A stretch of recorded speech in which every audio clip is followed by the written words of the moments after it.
Humanity has overcome many challenges throughout its long history, from world wars to alien invasions, to supernatural creatures, to its own hubris. None, however, will be greater than the death of the universe itself. Well, perhaps death is the wrong word. In truth, our reality simply evolved. Our universe exists as part of a multiverse, known as the natural realm, named so because it follows natural rules, laws, and limitations. Though, magic does still exist within it, and can rewrite its rules. Even then, magic can only be accessed through enchantments, rituals, and spells, which are still bound by the natural laws. The natural realm is in turn part of a larger omniverse, known as the Omega Omniverse, which consists of several realms, all connected, and all the creation of a higher power known simply as the Creator. The likes of the hellish, heavenly, and godly realms would all play very important roles in the history of the natural realm, and the human race in particular, thanks to their inhabitants invading our reality at various points. However, it was ultimately the magical realm that would be our salvation. All of the universes within the natural realm have a set lifespan of several 100 trillion years, after which they will perish, only to be replaced by another set of universes. In addition to this, each universe within the natural realm, like all potential life forms within them, evolve and go through several different stages of a life cycle. Sadly, natural creatures who exist within a certain stage of each universe's cycle are often not able to survive to the next stage.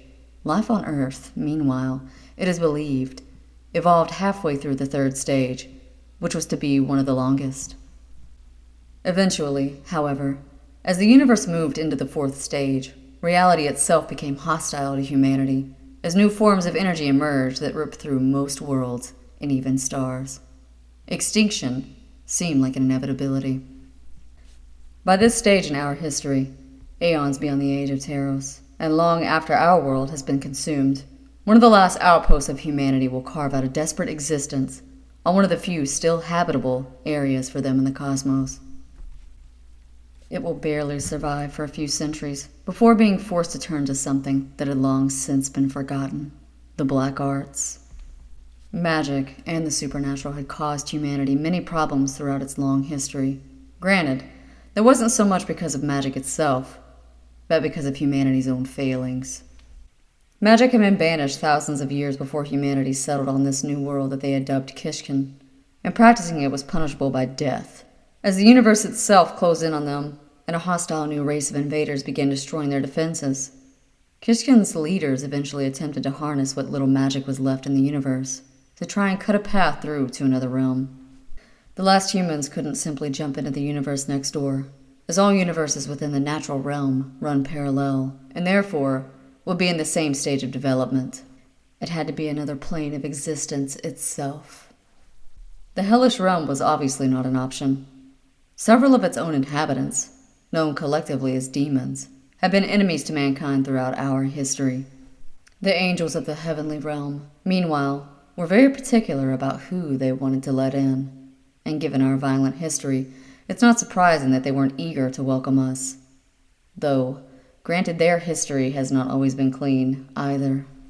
The creatures of the godly realm, meanwhile, were too powerful for humanity, even at this stage, to deal with, and we would undoubtedly have been crushed or enslaved not long after entering, just as we were aeons ago when several gods settled on our Earth. The only known realm where humanity stood a chance was the magical realm. This plane of existence had been developed by the creator of our omniverse from the magic in our reality, and therefore it was linked to the natural realm, making travel between them potentially easier.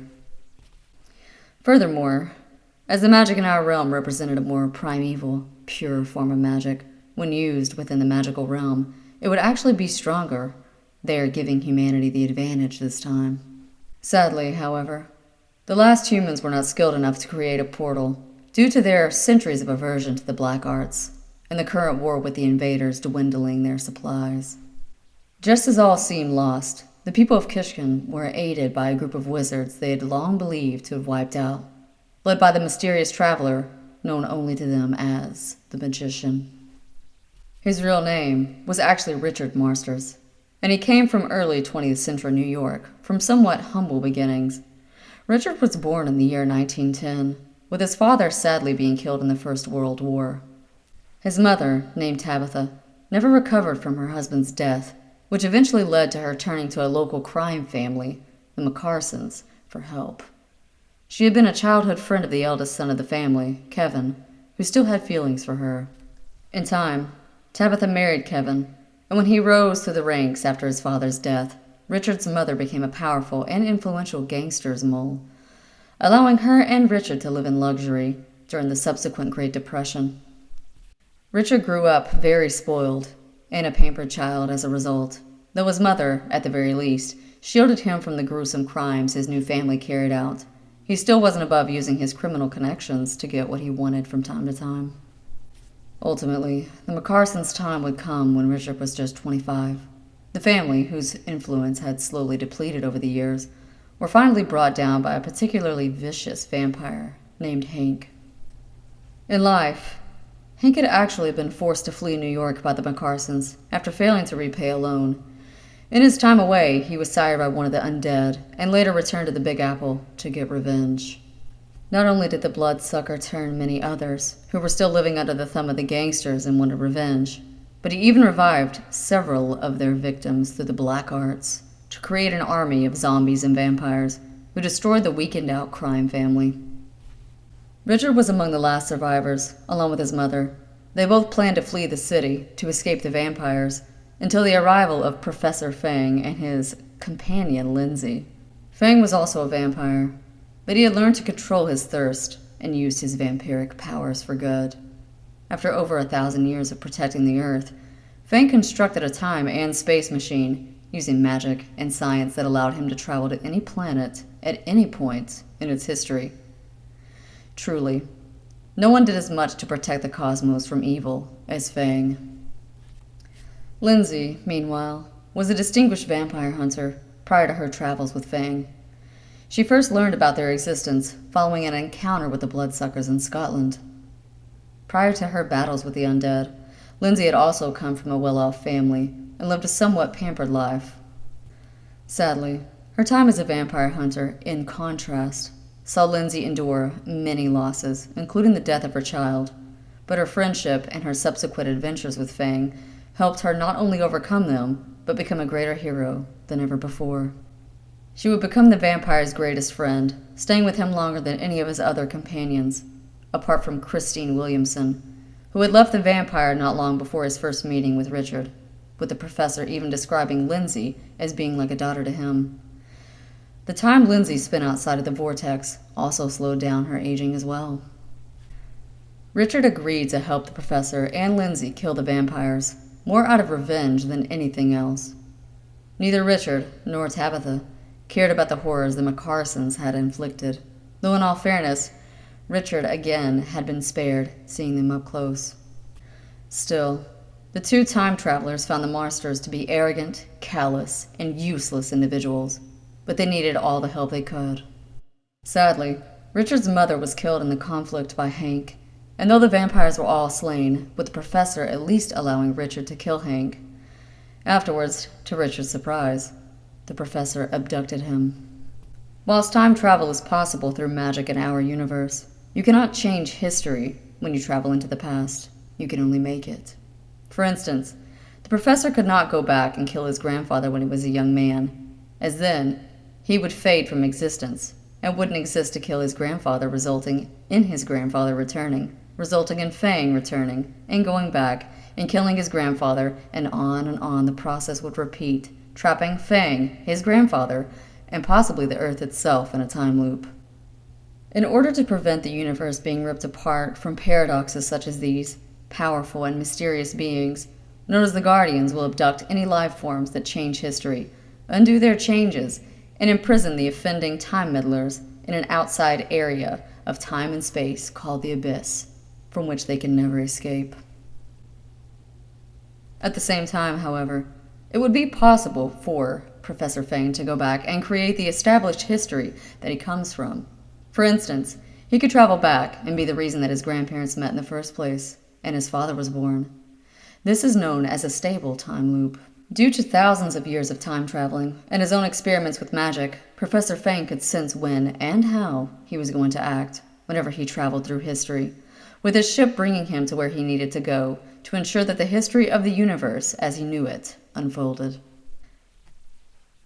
Thanks to this ability, the professor knew almost instinctively that Richard was destined to join him and Lindsey on their journeys through time and space, and since he and Richard hadn't exactly hit it off, he had no choice but to use force. If he hadn't, then the Guardians would have abducted Richard, the professor, and Lindsey. Richard, understandably, was not happy and even tried to betray the professor on their first journey together. Still, in time, he came to understand why he could not leave, and ironically, Richard later felt that his adventures with the professor not only gave him purpose, much like Lindsey, but he also felt it allowed him to redeem himself. Whilst he had only been a minor part of the McCarsons, he came to regret his mother's actions and how he had sometimes abused his position within them, including at one point having his stepfather's thugs threaten a boy who hadn't invited Richard to his birthday party's family. More so than any of Fang's other companions, Richard had learned magic and sorcery from Fang, who was, aside from his scientific genius, one of the most skilled sorcerers the universe had ever produced, with it only being the combination of both that allowed him to build his craft in the first place. In spite of however Richard formed a closer relationship with Lindsey, he soon found himself falling in love with her. The two eventually did enter into a relationship, and even had a child together, named Zenkia, after which they left the professor and were able to settle on an Earth colony where magic was the dominant force in the 89th century. The two were happy for several years, but sadly, the professor later learned on his travels that Richard was needed somewhere else in time for a far greater purpose than either he or Lindsey could possibly know. The vampire tried to put it off for as long as he possibly could, to allow Richard time to enjoy with his family, but ultimately, he knew that it was essential for the future of humanity. One day, when Zenkia was just 7 years old, the professor arrived to visit Lindsey and Richard, claiming he just wanted to see his old friends. Lindsey, who knew him better than anyone, was skeptical about the professor's journey, but Richard naively was happy to see his old friend, who at that point he felt he owed everything to. Sadly, Lindsey's suspicions were correct, and the professor once again abducted Richard that night. The vampire waited until Zenkia was asleep. Despite Richard's skills in magic, he was still no match for the professor. On the subsequent journey through time, the professor showed Richard what he had to do through a vague vision. He couldn't show him too much, but he let Richard know that he was to help the last two outposts of humanity escape to the magic realm. Sadly, when Richard asked if he could see Lindsey again afterwards, the professor didn't respond. Even at this stage, he couldn't bear to tell Richard the truth. Richard cursed the vampire he once considered a friend's name, as he was dropped on the planet of Mesia, which existed near the end of the third stage of the universe. It was inhabited by wizards and witches, who had escaped the magic cull among the other surviving humans. Both were absolutely content to leave the others to die, with part of Richard's job being to help the two sides reconcile. Though again, Fang had kept a few of the details from him. The wizards and witches did not accept Richard at first, wondering how another human could exist, and he was imprisoned for 3 years. They even performed torturous experiments on Richard to see where this mysterious visitor could have come from. The wizards did not believe in time travel, having lost the historical records of it. Back in the past, Professor Fang returned to let Lindsey know the truth. He felt it was the least he could do for her and their daughter. Lindsey, however, promised her old friend that she would kill him if she ever saw the vampire again. The only reason she didn't kill him there and then was because deep down, she knew that Fang was right, and that if he didn't deliver Richard to this point, eventually the Guardians would have come for them all. She'd seen it up close many times, and even lost friends who had attempted to change history for their own ends. Still, she couldn't even look at Fang, never mind forgive him. Though many years later, the two would reconcile somewhat when Fang returned to help Lindsey save her daughter from a powerful enemy. Zenkia, subsequently, became a powerful witch and would carry on her father's great work, and soon became a hero in the galaxy. Sadly, however, Fang and Lindsey's relationship would never be what it once was. How could it be? Richard, meanwhile, was eventually freed by the wizards when they were attacked by a race of creatures who had evolved from the new energies of the impending fourth stage. These creatures viewed the last traces of the third stage with hostility, as both colonies of the surviving humans and other survivors across the universe, from the third stage's experiments to preserve their ideal model of reality, had caused devastation to the strange life forms that had already begun to evolve. These new aliens were completely different to any exotic life forms that humanity had ever encountered throughout their history, to the point that humanity didn't even know when tampering with even just a small sample of energy from the new stage, they were killing potentially thousands of these strange new life forms. Richard's magics that had been brought with him by Fang came from an earlier time in the universe's history and were more pure and stronger. Magic, along with the rest of the universe, evolves as it transitions into the next stage, and the witches and wizards of Macia were therefore relying on a relatively small and worn-down supply of magics, from the third stage being unable to access those from the fourth stage as easily. Richard's supply ultimately gave them a huge boost of strength, enough to repel the invaders for the time being, though only when amplified with the surviving wizard's magic. Prior to this, despite his greater magical strength, Richard was no match for the wizard's combined efforts, though, at the very least, they were unable to access his magics, thanks to a protection spell from Fang.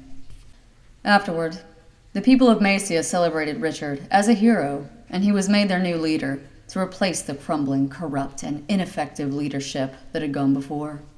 Richard reluctantly agreed. He wasn't too keen to have that kind of power, and he also, understandably, resented the people of Macia for their treatment of him. He was only helping them now, in the vain hope that Fang would one day return him to Lindsey. That was also the only thing that got him through the years of agonizing torture.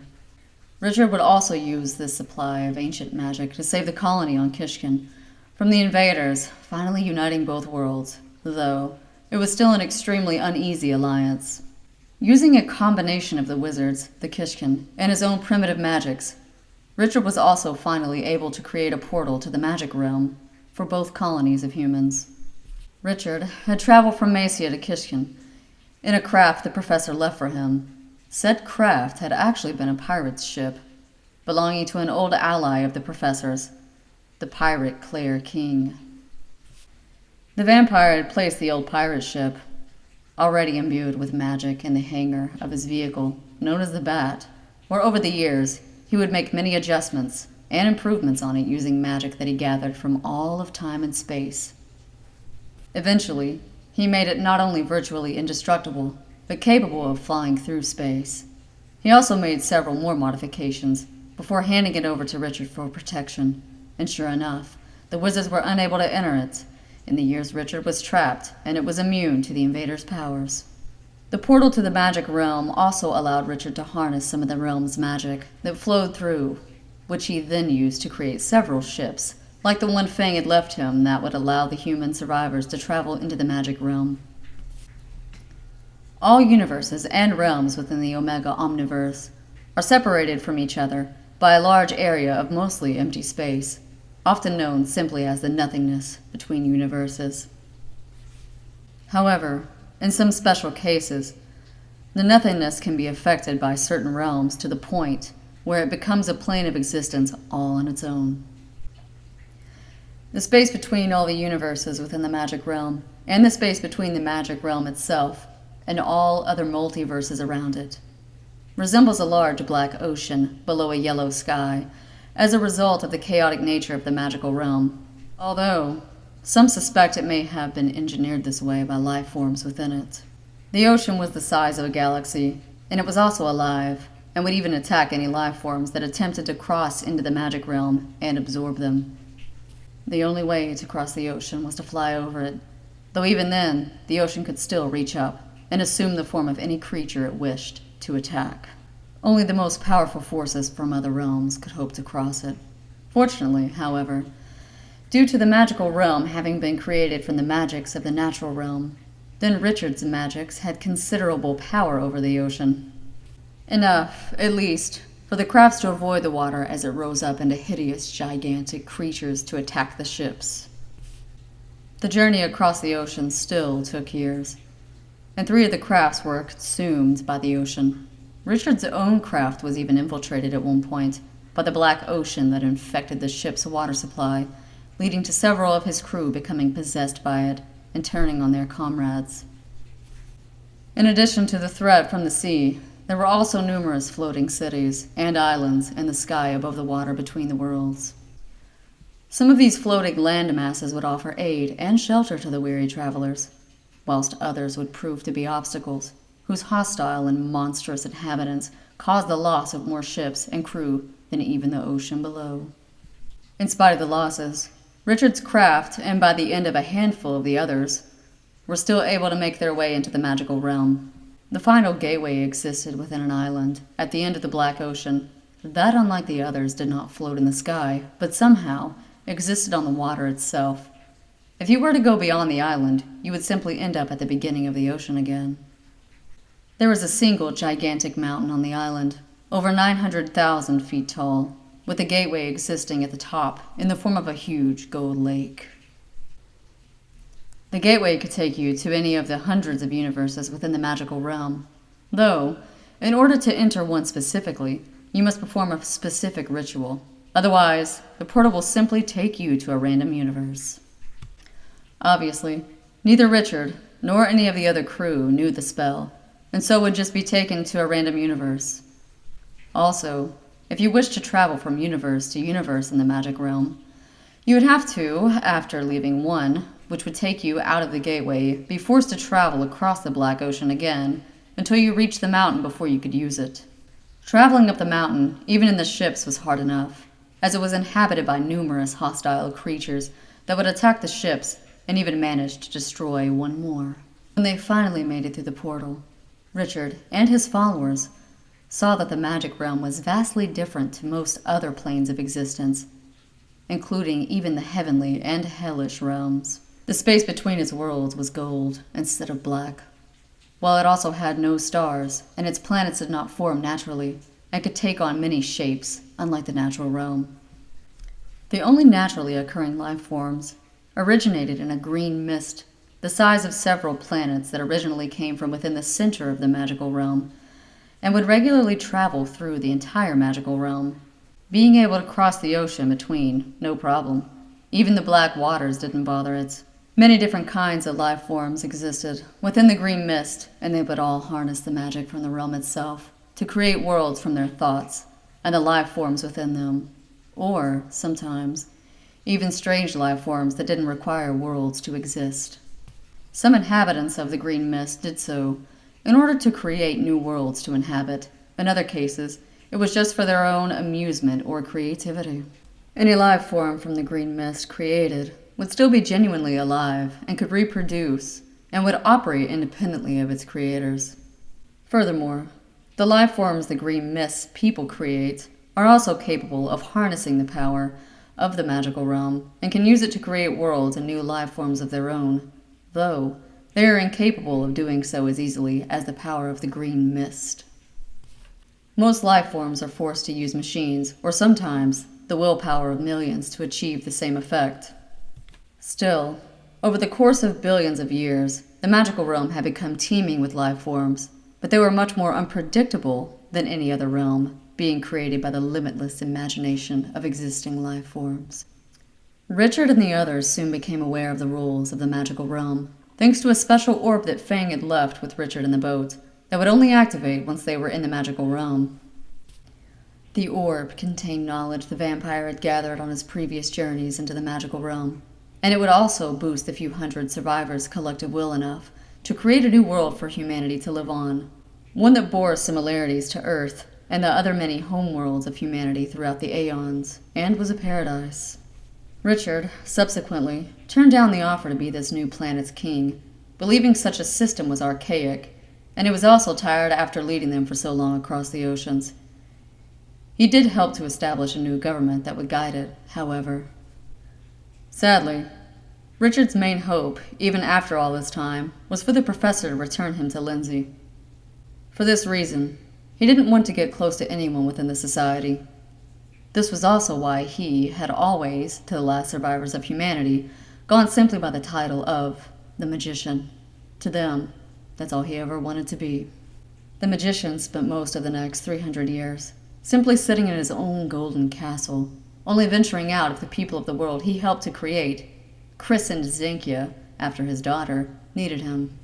He kept himself alive through magics that extended his lifespan, though it did not render him immortal. They simply slowed down his lifespan.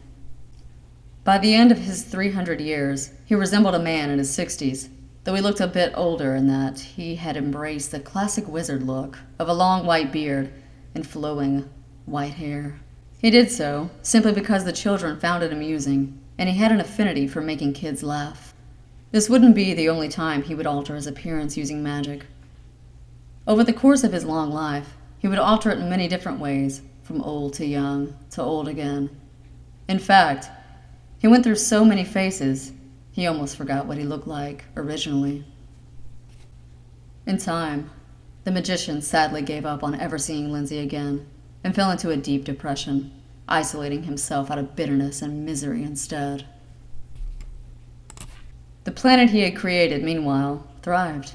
Using the last of the magics from our universe, its people had also created a force field that protected it from other malignant forces.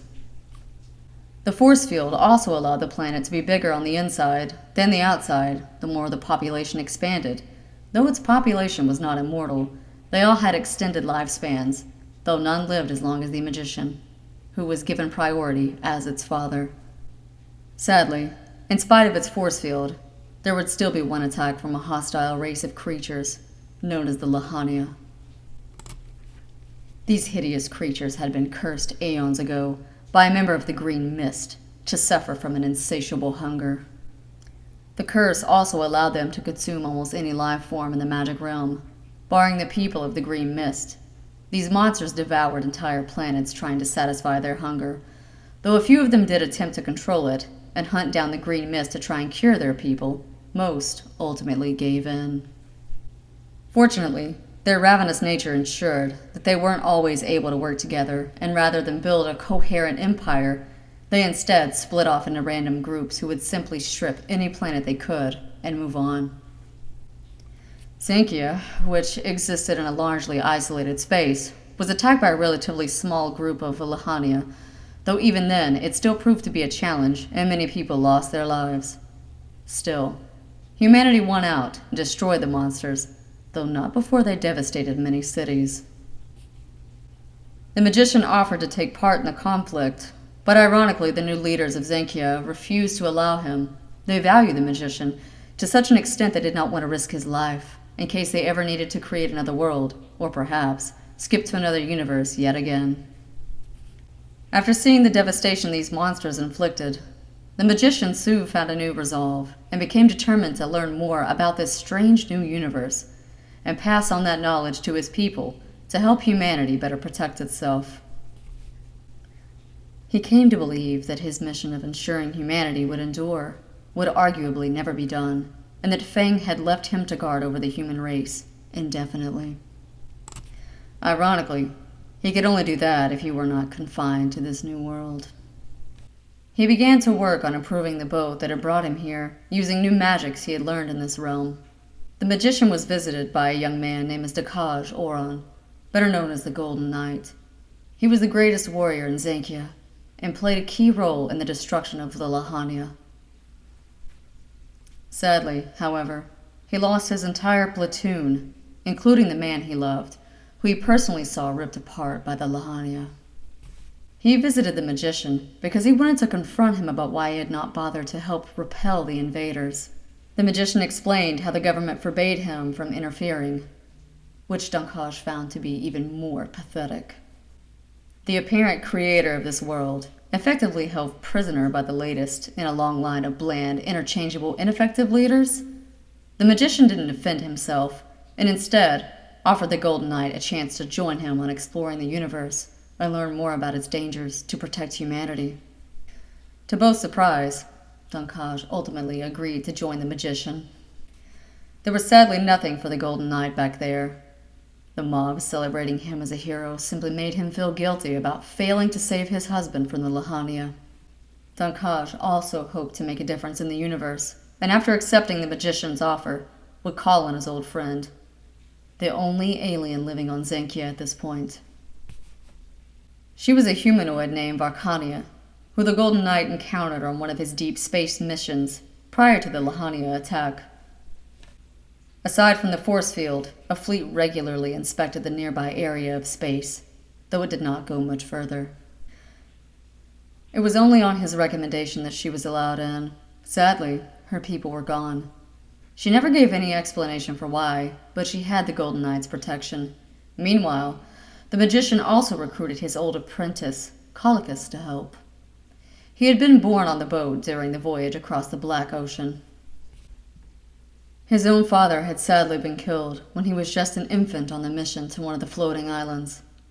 The magician had helped raise Calicus, being very close to his mother, though they were never in a relationship. Sadly, Calicus and the magician had drifted apart in the last century or so. But still, the magician ultimately trusted Calicus more than anyone. He was one of the few people who knew the magician's real name, despite their differences. Calicus eagerly accepted the offer to help the magician on this new journey. As strange as it may have sounded, Calicus had been at his happiest when crossing the Black Ocean. He enjoyed the adventure and discovery, and hoped in his final years to recapture some of that feeling. Calicus, aside from the magician, was also one of the last of the original explorers still alive. The group would finally be aided by Shobna, the queen of the country of Felnax. She would not only supply them with more resources, but give them a clearance to fly their ship over her city. Only a few vehicles were allowed to fly, and only military vehicles were allowed to leave the planet, through the only gateway in the force field. It was illegal for the magician to want to explore the universe, but he had no intention of returning. Shobna's only condition was that she be allowed to come with them. Despite her status as the queen, she had very little to no power, and was really nothing more than a pampered figurehead. She yearned to actually do something other than simply christening ships. Shobna was vital to their escape, not just by giving them somewhere to fly the ship, but she had access to the codes through her friends in high places to open the portal. Finally, Shobna had also been recruited by the Golden Knight, who had befriended her on a visit to Felnax. The plan went ahead successfully. Once Shobna boarded the ship, it flew off course, dodging the military vessels and made its way out of the force field. The military didn't bother to pursue it, once it had gone beyond their territory. They couldn't even, if they wanted to. The magician's ship was powered by magics from all over our universe's history, and therefore was far ahead of any other vessel from humanity at that point. The ship, which was simply known as the boat by the magician, he didn't have the biggest imagination, would take him from one end of this magical universe to the other, and in the next chapter we shall explore the terrifying creatures he would encounter, his most notable adventures, and many of the other companions and friends he would meet along the way.